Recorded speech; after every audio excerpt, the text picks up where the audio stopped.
We've discussed the rise of the use of artificial intelligence, AI, quite a few times on this podcast, and its application to our understanding of the First World War and many of the issues around it in terms of accuracy, detail, and exaggeration. And I'm sure that is something that we will continue to do, because we can't get away from the fact that AI is becoming bigger and bigger, and we're seeing it being used right across all kinds of platforms online to tell different stories, including those stories of the First World War. But in this past week, I've seen the development of a number of new Facebook groups where they're telling stories from the First World War that look on one level credible, but once you do a deep dive into them, you quickly discover that they're completely made up. And there was one that stood out for me this week, which was the story of a gravedigger, a civilian gravedigger, who was brought across to the Western Front to prepare and construct and dig the graves of soldiers on the Somme battlefields in the lead up to and at the beginning of the Somme offensive in July of 1916. And it named this person, it named his wife. He died in the process of creating the cemetery at a specific point that was symbolic. And that was then relayed as a real story, claiming that the documents relating to what he'd done had been given to the Imperial War Museum and was part of their archive. But as soon as you began to scratch the surface, very quickly, quite a few things stood out. For a start, civilians were not brought over to France to work on, to prepare graves, to construct cemeteries. There was no civilian workforce that was brought over to do that, because there was an existing workforce, soldiers, to do that very job.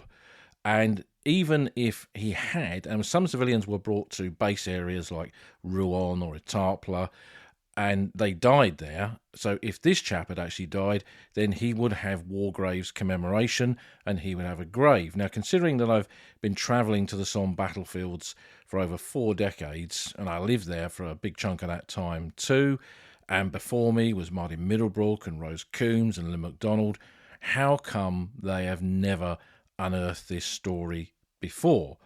And when you look at the names that are cited in the story, none of these people existed. So essentially, the whole thing is made up. Now, what's interesting is when you go onto sites like this and you correct this duff history, you then get people defend it. And that is incredible to me, that they can't see through it. And it shows the danger of AI and the importance, ever-growing importance, of real history, credible history, delivered by people who understand it, who have empathy with it, and are faithful to the historical truth. So what I'm saying is, beware of what you see. It's not just AI-created images, it's entire stories now, and I'm sure that this is only going to get worse. And we may well end up doing an episode about AI, specific episode about AI and what's happening in terms of historical research, knowledge, and the spreading of that knowledge through this new piece of technology. But for now, we'll move on and let's get down to this week's questions. Question number 1 comes from Mark Huckabee. Mark asks, my question is a more general one. We hear a lot about how Loos in 1915 was not a battlefield of the British Army's choosing, and neither was the Somme the following year. Obviously, circumstances and events dictate all wars, but hypothetically, in a best-case scenario, where would Britain have chosen to fight on the Western Front? Well, 1915 was the year, really, of learning what static warfare on the scale of the Western Front was all about.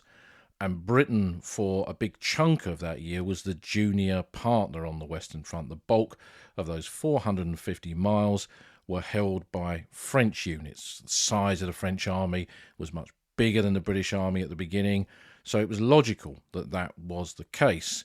But as the year grew and the size of the British army, with the arrival of more territorials and then the arrival of the first new army troops, Kitchener's Volunteers, it meant that Britain took on a much bigger role, leading to increased offensives, including Loos that you mentioned, and later the Somme in 1916.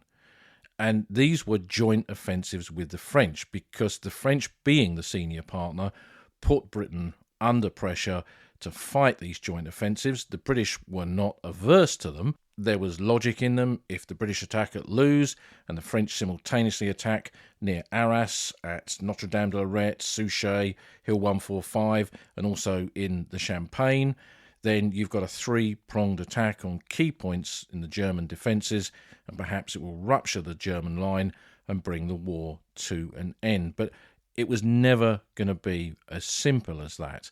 Joint offensives were important because no one nation on the Western Front was capable of defeating the Germans on their own, and victory right at the end of the conflict in 1918 was about coalition warfare. It's coalitions that win massive titanic struggles like the First and Second World War, not nations on their own. So that's an important factor in this. And what it meant was, as you intimate in your question, is that British troops end up fighting in areas that the British Army might not have chosen to fight because of circumstance, and that is very true. So what's the alternative? Where would Britain have fought instead? And there's an easy answer to that, and that is the Ypres salient, Flanders, because Britain had gone to war for gallant little Belgium in 1914. There was that tiny pocket of Belgium that remained around the city of Ypres and up to the north towards the Flanders coast. Initially, Britain had held just a small portion of that line, but by early 1915 it had extended its front, and now by the end of the Second Battle of Ypres in May of 1915, the Ypres salient was predominantly a British sector. A lot of British and Commonwealth, particularly Canadian blood, had been shed there during that Second Battle of Ypres. And although the ground was really of no strategic value, it was the symbolism of Ypres, that tiny pocket of Belgium that remained, that was defiant against the German occupier. And once all that British and Empire blood had been spilt there, it took on a greater symbolism, a greater importance, and almost had to be held at any cost. And British commanders were focused on that sector for a big chunk of the war. So following the Battle of Loos, there was a change in command at the British higher level. Sir John French, the original commander of the British Expeditionary Force, was sacked. Haig then took over. He had ideas to launch an offensive in the Ypres salient on the Messines Ridge using the tunnellers in the summer of 1916, but the British Army was now taking over a longer part of the front in France at the same time, and the French were not interested in the Ypres salient. That's in Belgium, not in France, and their duty is to expel Germans from French soil. And that leads to the joint Anglo-French offensive that would become the Somme in the summer of 1916. So Haig has his plans for the Messines offensive whipped away from him, and the British Army fights on the Somme in 1916. That focus on Ypres would then return in 1917 with the Battle of Messines. That offensive plan for the previous year would be put into operation. The tunnellers would do their work, blow the charges across the Messines Ridge, and in a single day the whole ridge would be captured. And then the continuation of that offensive with the Third Battle of Ypres, the advance towards Passchendaele, the idea of sweeping up to the coast, getting rid of the German submarine bases on that Belgian coast that were harassing British shipping in the North Sea and the Channel. That was what 1917 became about. So it sees a return to that focus of the ground around Ypres. And while the British Army fought in many other places, at Arras, on the Hindenburg Line, at Cambrai, and in the German offensives of 1918, it was fighting in northern France, down on the Somme again in March, Chemin des Dames in May, and in the Second Battle of the Marne in July of 1918, nevertheless, the British commanders were always focused on the importance of the Ypres salient and the importance of the wider British front as it became in 1918, extending from Flanders to the Somme and resulting in that continued British pressure on the Germans, which would eventually make them buckle and break. But an achievement not done on their own. British and Empire troops were not capable of doing that without the arrival of the Americans and without the contribution of the French army on the wider Western Front. But for the British, The focus for much of the war was that city in Flanders, Ypres, wipers to the British troops by 1916, Ypres raised to the old contemptibles in the earlier period of the war, whereby November 1918, by the conclusion of the fighting, Britain had lost, with the Empire, 250,000 men killed in defence of Ypres, as the phrase went. 4 years of war, and the symbolism of Ypres as the anvil of sacrifice, the place where, in many respects, the outcome of the war might be determined, rightly or wrongly, really can't be under-emphasised, and it extends into the post-war world with the symbolism of Ypres as the place of pilgrimage, seen in the construction of the cemeteries, the building of the Menin Gate, the playing of the Last Post, and so many other things besides. So, I mean, that's only a brief answer to a much bigger question, but hopefully gives a bit of insight into the British mindset on the Western Front in those 4 years of the Great War. Question number 2 comes from David Ward. I've read in a number of books about how battalions had company cooks who would be just behind the front line making vats of tea or stew with specially designed equipment. My question is, what was expected of cooks outside of moments preparing for breakfast, lunch or dinner? Were they required to take part in stand to and other parts of the day like that? And would they be required to pick up a rifle and join their comrades in the event of a big attack? It would be great to hear if you have any insights into this from your own research. Well, David, it's an interesting story, and we've looked at food generally in the British Army in an earlier episode called Tommy Tucker, where we looked at how soldiers were fed. And in the Great War, there was no army catering corps. Cooking was done within an infantry battalion or within any unit that existed anywhere on the battlefield. And to find the cooks that were required in peacetime, they were trained up by the army. So my grandfather, who was in the Rifle Brigade in 1918 and went on to serve in the Royal Army Medical Corps until 1941, he was trained as an officer's cook, for example, and had certificates from the army to do that. But when the war began and huge numbers of volunteers were brought in, that wasn't possible. So men were selected on a number of bases, I would guess.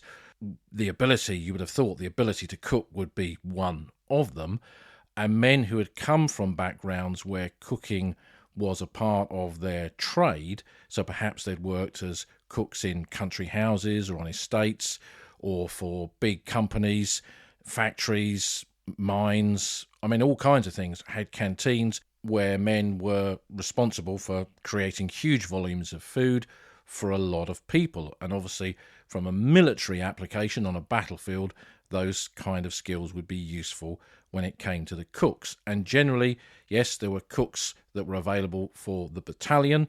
They would not be in the front line. So if we move on to, let's say, 1916, with a unit in the trenches on the Somme or up in the Ypres salient, their cooks would not be in the very front line. They would normally be even beyond the reserve line. So typically a battalion would be occupying the front line with a company, the support line with another company, and the reserve line with a third company, and its fourth company would be in perhaps a village like Zillebeek just behind the front line, and somewhere along Zillebeek Lake on one of the embankments there would be the battalion cooks with the battalion cookers. So they had mobile cooking facilities that were horse-drawn. They would be established there, the food would be prepared, and then working parties from the individual companies would take that food from the battalion cookers in canisters up to the front line, whether that was tea, stew, both of which you mentioned, and all the other kinds of food that we spoke about in that episode on Tommy Tucker. And what it meant was that the cooks rarely went into the trenches. Officers' cooks, who were part of the officers' servants, they would have to go in the front line because the officers would be occupying dugouts and they would be preparing food for them there. But some of that would be brought from the cookers. A lot of officers, though, being paid differently to the men, provided food to their cooks to prepare much better meals. And if you watch the film or have seen the play version of Journey's End, you'll get a bit of an insight into that in the interaction between the cooks and the servants and the officers in that fictional infantry battalion on the eve of the German offensive in 1918. But what it meant for the cooking staff is that being away from the main area of battlefield, they were not required to do most of the other military duties. So they weren't going into the trenches to work on the trenches. They weren't doing tours in the front line on stand 2, on sentry go.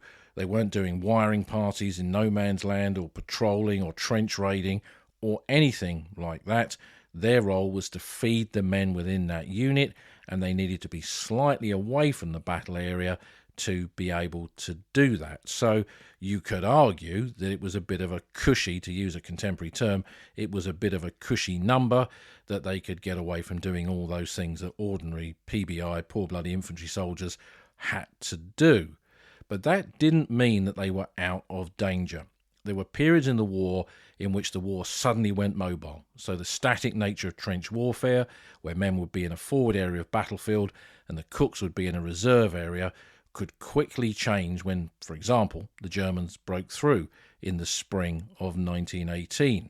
And if you look at a number of incidents during that period, you get a bit of an insight into cooks and officers' servants and those other kind of auxiliary staff involved in this kind of work suddenly become combatants. Now, it's not that they've never been trained going into the army. They would have done the equivalent of a basic training right at the very beginning before they were selected to become cooks. So they knew how to march, they knew how to wear their uniform and equipment, they knew how to operate a firearm. So they were capable of being, in inverted commas, proper soldiers, not just cooking food. And if we just pick 2 examples to illustrate this, one might be Manchester Hill on the 21st of March 1918. We discussed a little bit of that story in a recent Q&A podcast. That was the defence of that ground in March 1918 by one of the Manchester Pals battalions. They were firmly ensconced in the redoubts, the defensive position itself, completely surrounded by the Germans. And the cooks who were in there with the battalion staff, there's a quarry at the back of where the redoubt was located, and that appears to have been the point in which the battalion cookers were installed there, and they were dishing out the food to the men in the unit within the redoubt. Under those circumstances, I've read an account of the cooks coming up out of their dugouts, abandoning their cookers, and then going into battle alongside Colonel Elstob and the other men of the Manchester Pals in defence of that position on the 21st of March 1918.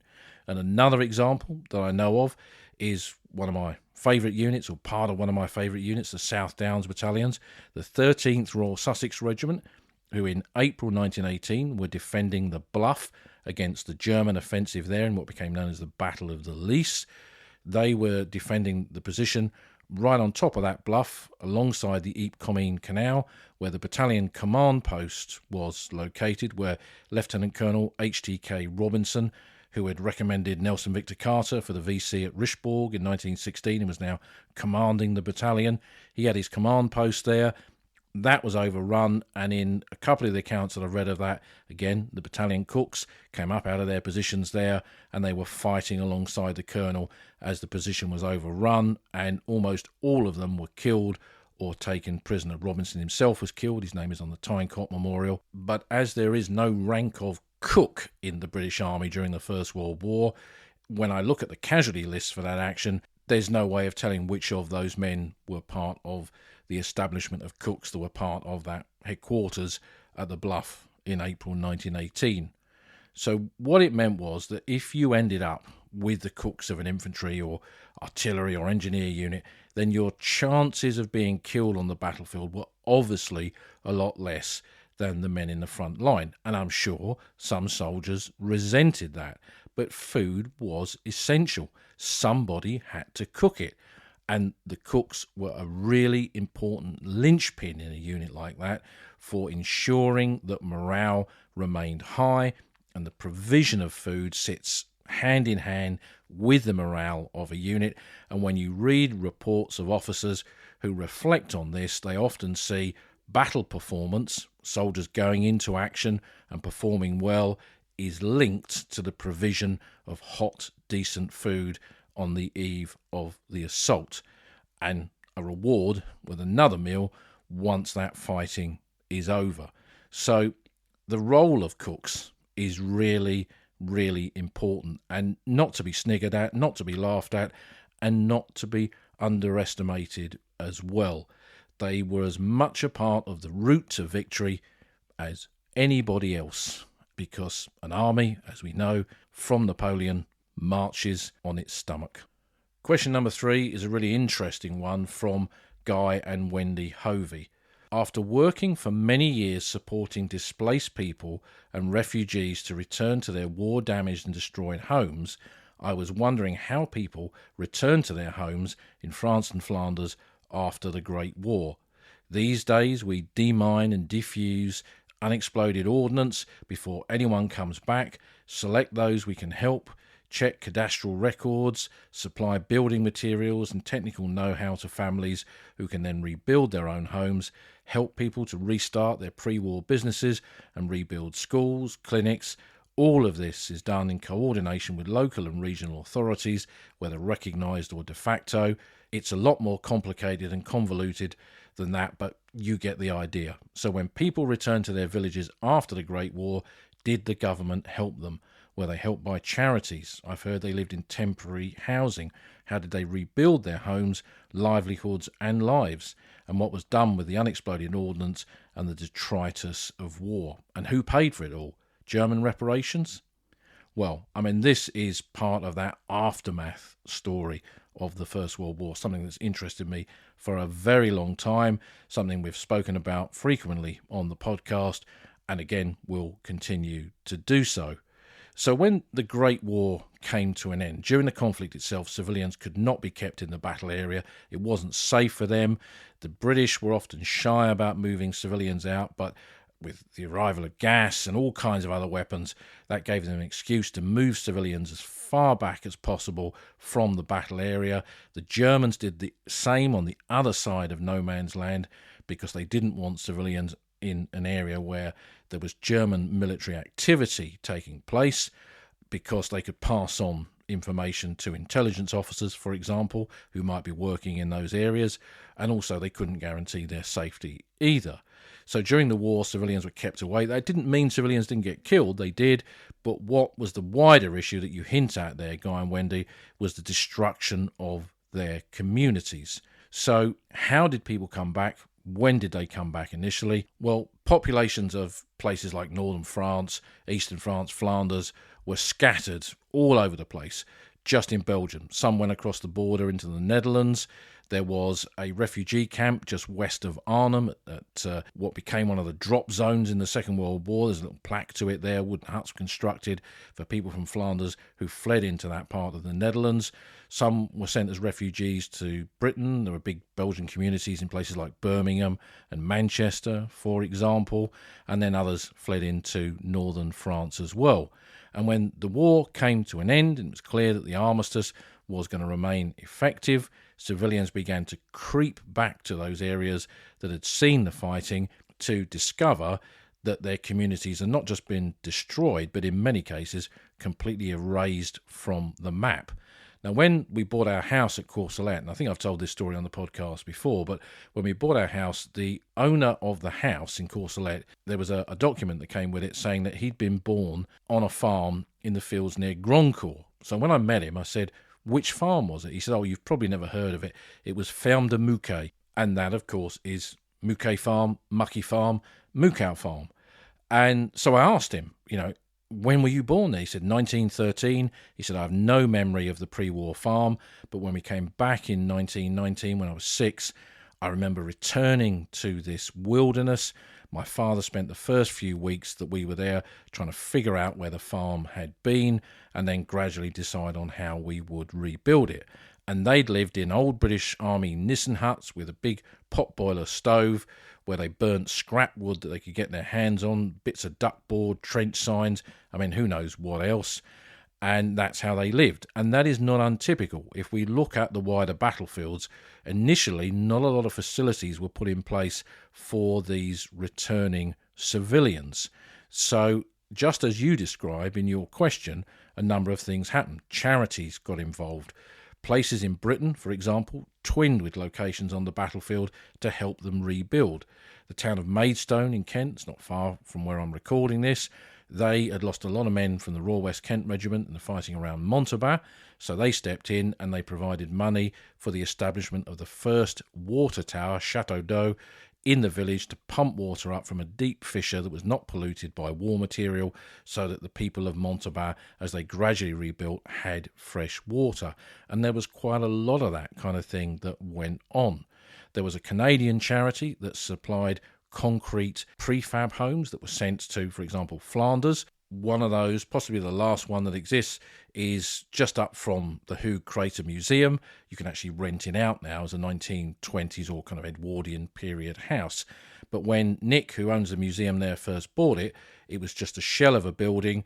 It had been put up just after the war for the Burgermeister, the mayor of that part of the battlefield, Baron de Vink, not so that he could use his privilege to get the first house, but so he could set up the town hall there and help the people who had returned by acting as a repository for funds and assistance to get their rebuilding moving. And of course, this took a lot of time. And initially, they had men who were still on the battlefield, so a lot of British units were still based in France and Flanders, and they were then used to help with the clear-up. The Chinese Labour Corps, in tens of thousands, were there as well, and they did a lot of clear-up work, so that helped remove the UXOs. I've got a photo album of an officer who served in the Chinese Labour Corps, whose job it was to clear the battlefields just after the war, with huge stockpiles of stuff that they'd found that the Chinese labourers had moved from the battlefield area to an area to be essentially blown up. That's exactly what they were doing, so that kind of work was going on there. And also, I mean, just think about the barbed wire, the amount of barbed wire that was out there on the battlefield.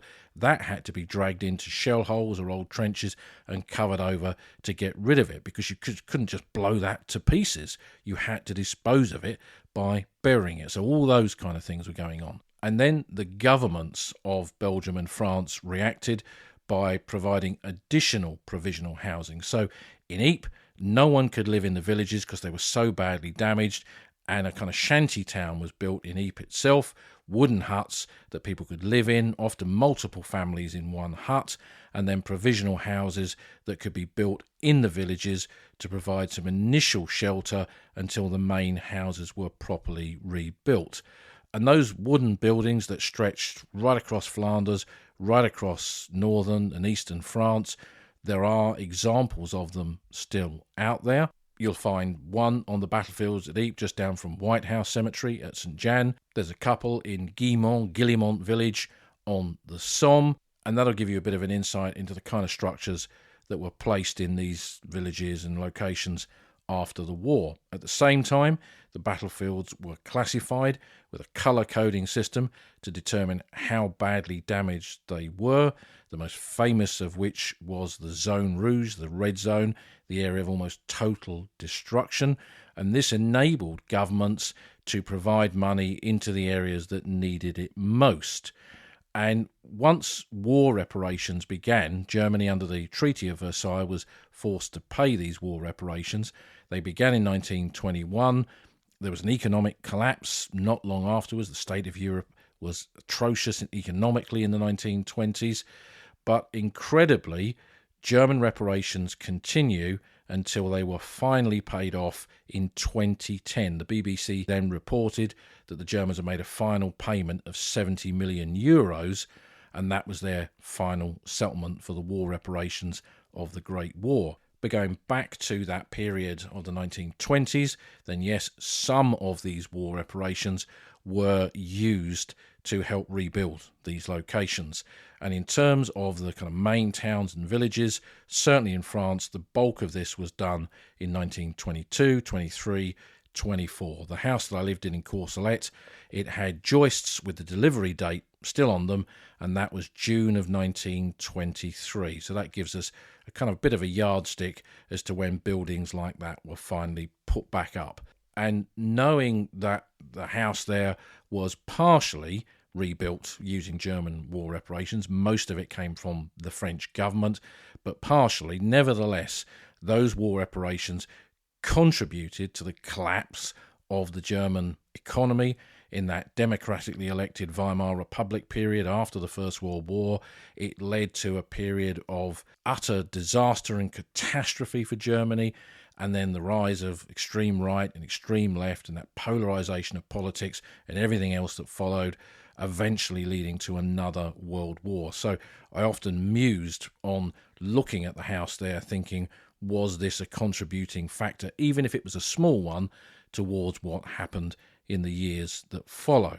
And in terms of the wider landscape around these communities rising like phoenixes from the ashes, the landscape gradually recovers. That initial clearance helps, but there's still a huge amount of unexploded ordnance. And when you read British newspapers and visitors' accounts going to the battlefields in the 20s, they often describe local farmers being killed, cattle being gassed by gas shells that perish, and the gas is released underneath a barn and it gasses the entire herd of cows. All of these kind of stories.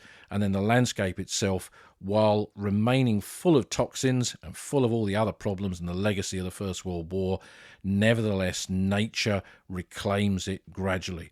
The ground is never the same as it was before the Great War, but the woods and the fields and the lanes and the hedgerows and nature recovers around it all, creating a new world on top of the new world created by explosives and gas and that industrial warfare of the Great War between those 4 years of 1914 and 18. So this is a big subject, a fascinating, complex subject, and I hope that's given you a little bit of insight into it compared to your own incredible experience doing this in more recent times. Question number 4 comes from Richard Tatterton. Richard asks, why were simply tree stumps and splintered ground where woodlands had been so keenly fought over? Surely digging in a wood would be harder due to the tree roots, and there would be little to no cover due to hardly any trees still standing. Well, this is an important question, an important subject to discuss, because when we read about the Great War, so many of the battles revolve around wooded areas. Even in the First Battle of Ypres in 1914, when the Guards Brigade was defending the ground around Klein-Zillebeek, that was in a wooded area, the Brown Wood Line, up on the Menin Road. There was Herentals Chateau Wood, where the Royal Scots Fusiliers had fought in the First Battle of Ypres, Polygon Wood, where a number of units had defended that and attacked from it in that concluding stage of First Ypres in November 1914. And when you read those early accounts, the woods are still pretty intact, shells are coming over, a double shrapnel effect is being caused by shells hitting tree stumps or full-grown trees, smashing them into pieces, splinters, and they're raining down on the men beneath, causing further injuries. So that is a kind of double-edged sword. The wood gives you some cover, but the wood can also inflict casualties on top of the shell fire from the splinters from the trees. And as you've suggested, digging in woodland is very, very difficult indeed, because very quickly you come up against tree roots, even small tree roots, and that makes it difficult for soldiers to create any kind of meaningful trench system without additional equipment. Their own entrenching tool often isn't enough. They're going to need picks and shovels and everything else that would be required to dig in properly. And in the early stage of the war, that wasn't always available. Once static trench warfare came about, it was a bit easier. Many of the wooded areas were not necessarily directly on the front line. They were behind it slightly, so work could be done more easily under those circumstances. And if we jump to the Somme, when British troops took over the Thiepval sector, they inherited an entire area of wood, the Thiepval wood, that was just behind their front line, facing towards the Germans on the high ground around what became known as the Schwaben Redoubt, and then to the east-northeast, Thiepval itself, sitting on the ridge line there. And the wood became a network of trenches prepared initially by French troops and then later expanded by British troops. The Highland Division initially did a lot of work there, and then the Ulster Division when they moved into that area as well. And you can go to Thiepval Wood today, book a tour with the Ulster Tower, and you can see some of those trenches because they've been preserved and in some cases reconstructed. And it shows the problems of digging in, defending, building trench systems within a wooded area. And once the Battle of the Somme began, there were many instances in which woods were a pivotal point in the advance. Martin Middlebrook called it the horseshoe of woods on the Somme. When the offensive in that southern area began, it took troops into places like Bernafay Wood and Trones Wood, and then eventually Mametz Wood and Delville Wood and High Wood, and the fighting raged amongst those. Now, I interviewed quite a lot of veterans who fought in all of those wooded areas, and this was a great problem. Digging in remained always difficult under those circumstances. But again, I think of Albert Chester, who was a soldier in the 17th Royal Welsh Fusiliers. He went into the second assault on Mametz Wood, got into the wood. There were no trenches. The Germans had not even dug massive trench systems within the wood, and the fighting took them from tree to tree, smashed tree to smashed tree. The rides cut through the wood were pivotal points in the fighting, the possession of those junctions of rides. And again, artillery fire, even mortar fire, could splinter the trees or the tree trunks, causing further casualties from the wood fragments. So that became very difficult fighting indeed. And if you read about Delville Wood, a much bigger area of woodland, and the fighting within that, again, these become hellish places. And even today, I think to see a big dark area of woodland on a battlefield and high wood sitting on that dominating position overlooking that part of the Somme battlefields, even today, I think it sends the shivers up us whenever we go there.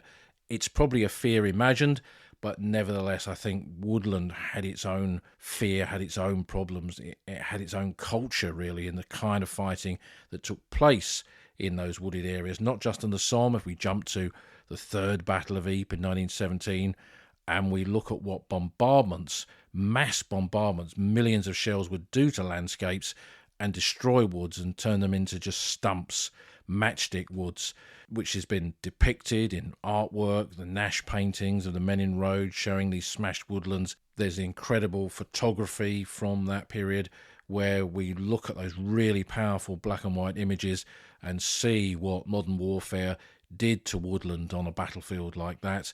Then again, we can see how problematic it was for soldiers to fight through that. When you add to it a landscape smashed to bits and all the drainage destroyed, and the added factor of flooding and liquid mud, then these places were literally hell on earth to fight. So, going back to your question, Richard, why did we fight there? Well, simply put, there was no other alternative. These places lay in the path of whichever advance it was, a British advance, a French advance. It was no different on the French sectors, and they had to be taken. You couldn't go around them. There was no way of going around anything on the Western Front because it was static warfare. There were no flanks.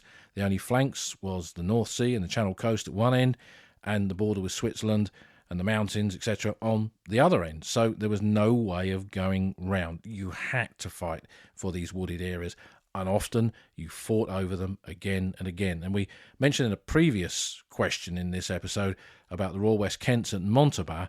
7th Royal West Kents fought in the attack on Bernafay and Trones Wood in July of 1916, in particular Trones Wood.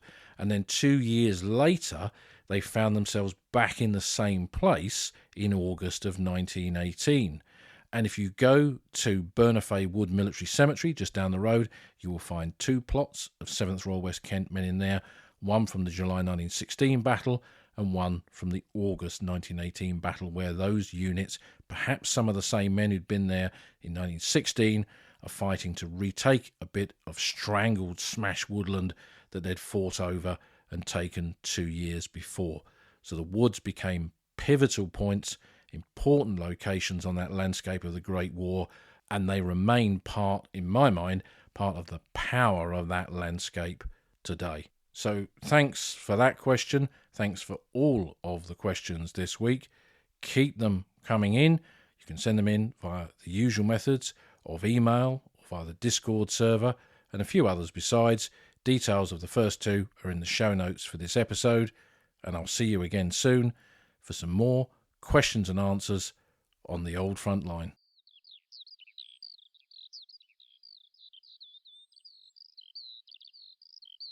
You've been listening to an episode of the Old Front Line with me, military historian Paul Reed. You can follow me on Twitter at Somcorps. You can follow the podcast at Old Frontline Pod. Check out the website at oldfrontline.co.uk, where you'll find lots of podcast extras and photographs and links to books that are mentioned in the podcast. And if you feel like supporting us, you can go to our Patreon page, patreon.com/oldfrontline, or support us on Buy Me a Coffee at buymeacoffee.com/oldfrontline. Links to all of these are on our website. Thanks for listening, and we'll see you again soon.